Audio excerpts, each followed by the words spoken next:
Hi, this is G from Native Speakers Academy, and this special post will hopefully answer the question, how do I raise a child while disciplining less?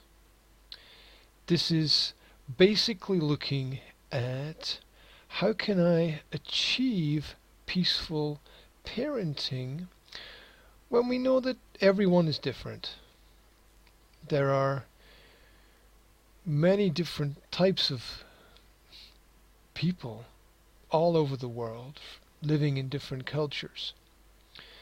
And to answer this, we have to simplify the situation a little bit. So let's look at what we have discovered in Western culture. Very often when a child loses control of their ability to communicate, this means that they're expressing themselves not through words, they are shouting, crying, they are being silent, they're not communicating, or they're expressing themselves in perhaps another way which makes communication difficult for you. We need to know about different approaches that we can make to the children.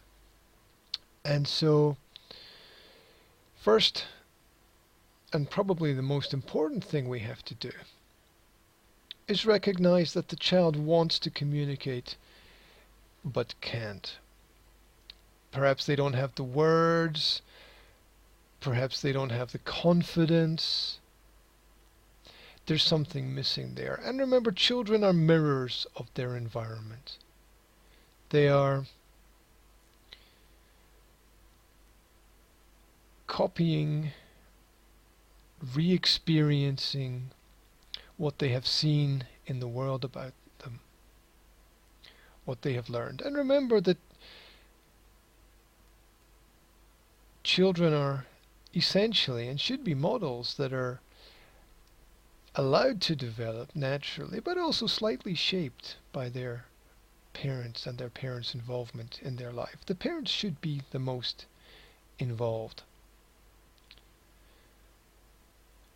And it has been often said that parent is first a verb before it's a noun. It's something that you need to do. It's something that you need to understand. It's not just something that you can automatically be. And the same goes for the words mother and father. In my opinion, they are first verbs before they are nouns. So, let's have a look here. There's a hidden message in your child's behavior. That is what we have just discussed, that they want to communicate, but they don't have the ability to communicate. So you have to create that environment of communication. And how do you do that? Well, after first recognizing that the child needs something, you need to identify what kind of personality type your child has. Now, your child might not fit directly into one of these 4 types that you can see. As I said at the beginning, we're all individual. We're all unique. We're all born with an independent personal perspective. And so it's very often difficult to categorize people, especially children, because they're still developing. But let's use this simplification, and maybe this simplification can help us. So type 1, we have here the fun, loving child. The primary connection to the world is social. They like to be around people. The primary movement, bouncy and random. If you've noticed, a lot of children run everywhere they go. There's a great urgency about them. The primary need is to have fun and to be with parents and to make the parents have fun, to encourage the parents to join in those activities. They are often described as friendly, bright, and light-hearted. They are often judged externally as flighty, hyperactive, and unreliable. And these are not essentially negative characteristics. They are just skills that have a right place and a right time. Type 2, we have the sensitive child. The primary connection to the world is emotional, emotive, expressing feelings and perhaps a wide variety of changing feelings. The primary movement is subtle, quiet and thoughtful, reflective. The primary need is to have feelings heard, to be connected to family, to have someone to talk to know that they need to know that there's somebody there for them, somebody listening. Doesn't have to be a parent, could be a grandparent, could be a friend of a family, could even be just a friend. They are often described as gentle, tender, mindful, but they're often judged externally as shy, wimpy, and hypersensitive. And this is just a reaction to the actions in their environment. In group 3, or type 3, we have the determined child, a child who has a primary connection to the world that is physical, the need to touch, to hold, to feel things, the need for contact. The primary movement is active and determined. Nothing is going to stop them. And they will try and try again. The primary need is to have new experiences, to have adventure, and to know that they're supported in these adventures and that they can share these experiences. They are described as busy, persistent, and energetic. But they're judged as pushy, demanding, loud, wanting too much all of the time, often unappreciated. Remember the really old saying, children should be seen and not heard? How ridiculous was that? How completely in antithesis of how children need to be. Type 4 is the more serious child. A child with a primary connection to the world that is intellectual, thoughtful, thought-provoking even. Where the primary movement is straightforward and exact, precise, calculated, measured. The primary need is to receive respect, often from authority, and to have this respect reciprocated, for it to be mutual.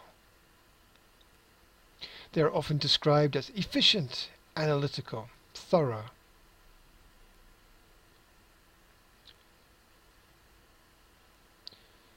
I can imagine children like these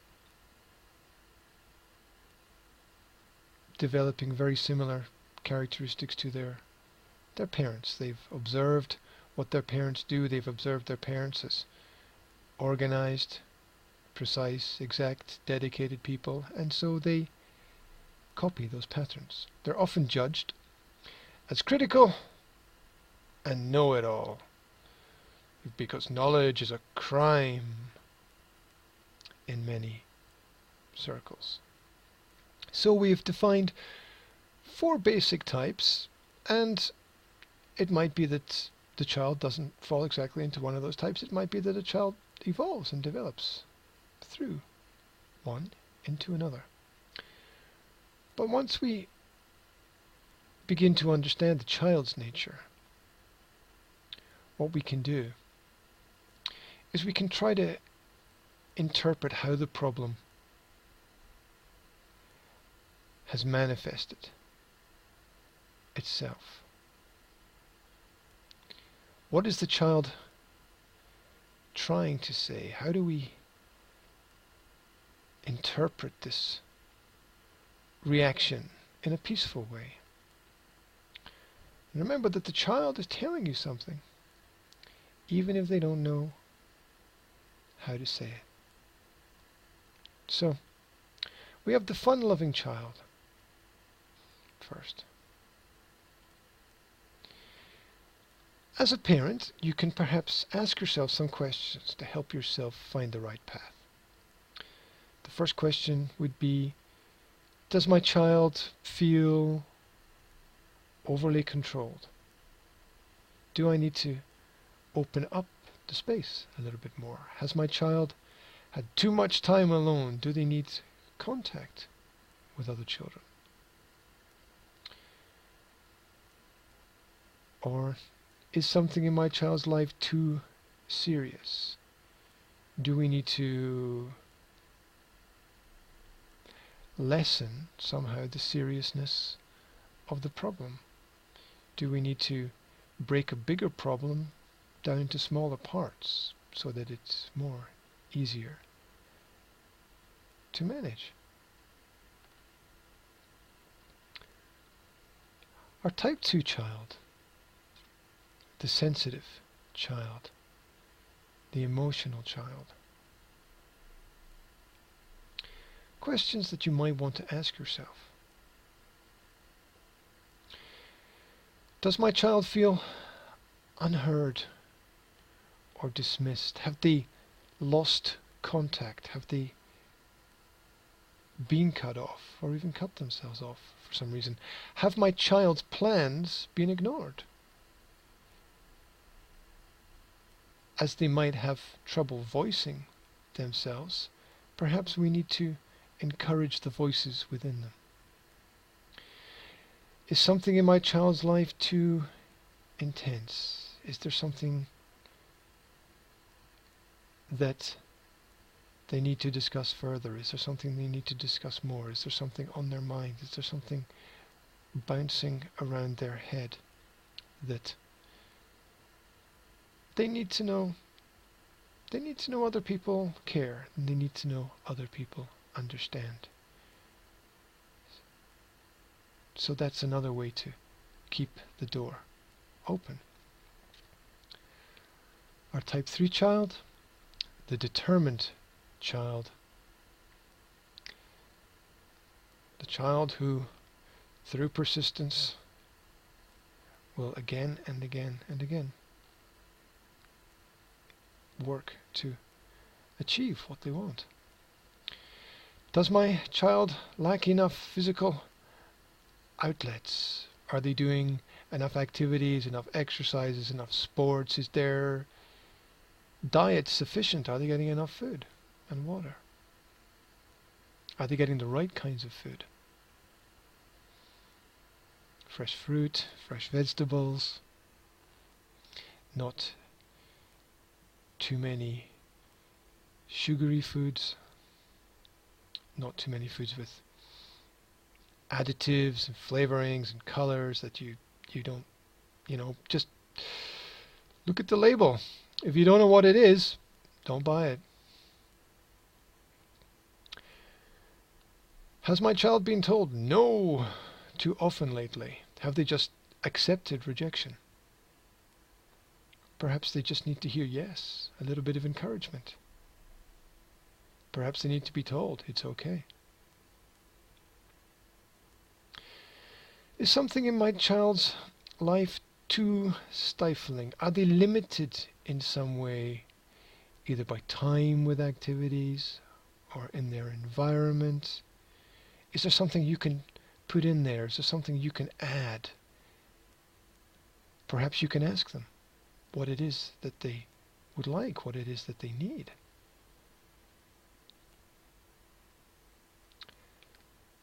The last of the 4 types is the more serious child,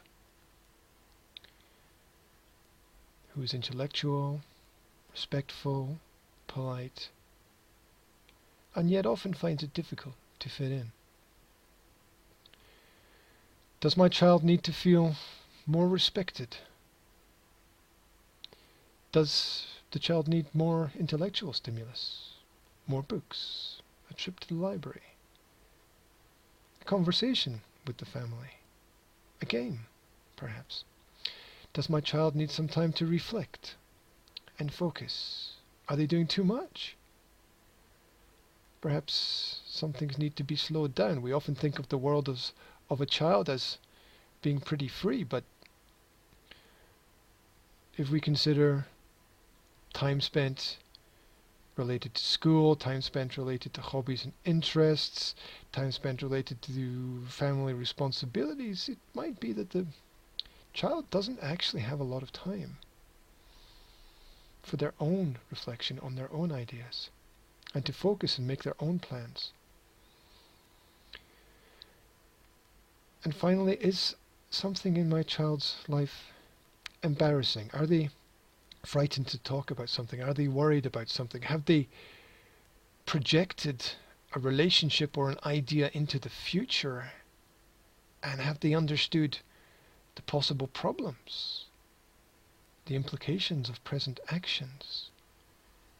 Do they have a fear? It's interesting that most of the time we fear the unreal, the impossible, and the invisible, which is essentially irrational.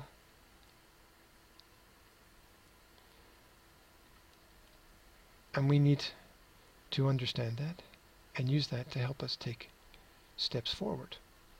And we can use all of these questions that we can ask ourselves in order to find an answer with which we can help our children to express themselves, to communicate, and most importantly to know that they're loved and understood. And all of these things need time. They don't happen instantly. Sometimes they don't happen in a day. Sometimes we need a week. Sometimes we need a month. I know that in my own life, if I want to implement some changes, sometimes it takes years.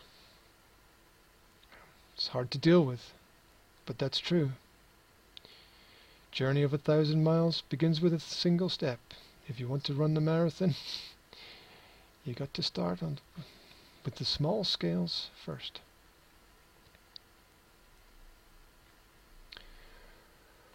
Fourthly, essentially we need to be intuitive and not reactive. Not instant in our responses, but understanding in our responses. To know when there is a problem, to know when there might be a problem, and to understand when there was a problem as well. To see how the past affects the present, to see how the present affects the future. To see the relationship between all of those things. So, how do we develop this intuition?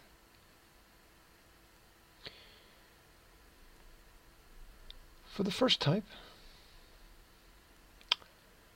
let's remind ourselves, this is the fun-loving child, the child who likes to have fun, who is friendly, bright, light-hearted. What we need to do very often is bring a surprise into the child's world. Something that we know that they will like and they know that they will enjoy. Something that's perhaps spontaneous. Yet it can also be prepared. It's about you, the parent, as much as the child. We need also to facilitate friendship, keep open doors, and to have fun with them, not just to watch them, not to be on the outside, but to be on the inside of the relationship. They need to know that we care. Type 2. Let's remind ourselves, this is the sensitive child. The child who needs to be heard, the child who needs to be connected to their family, often thought of as gentle and mindful. What do we do with this kind of child? We reassure the child. We tell the child that it's okay. We let the child know that we are there for them. We give the child time to relax. We don't put them under pressure. And again, we connect with them. We spend time with them. We don't just organize things for them, but we are there for those things as well. It's not just that we take them to the football training, it's that we go out into the park with the football and we kick the football around, or we get out the pens and the papers or the paints and we draw together, we color together, we walk together, we talk together.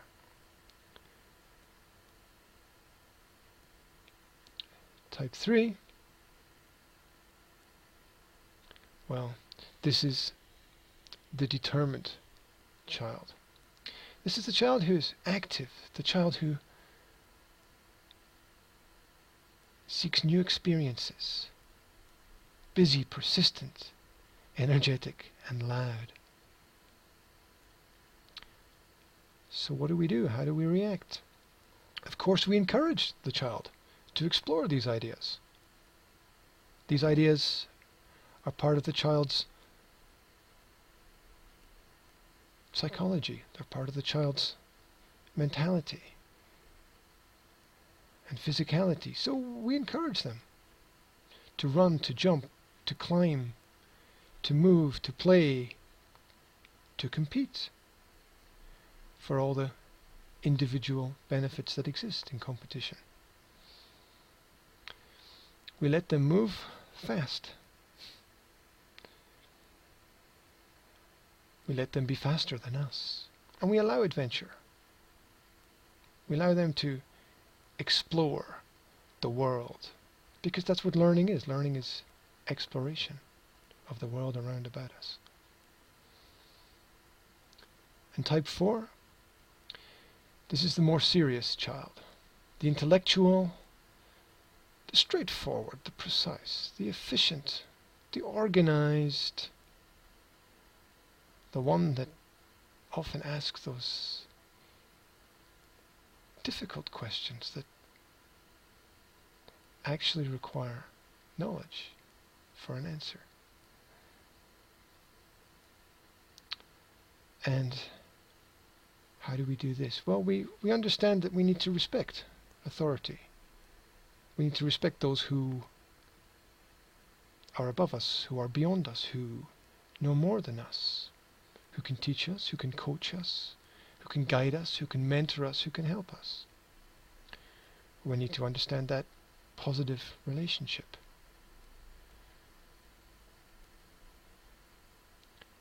We also need to organize a support structure for them so that they have something to fall back on if they are unsuccessful with their own ideas in their own way, and we can build that with them. And we need to work on a focus of listening,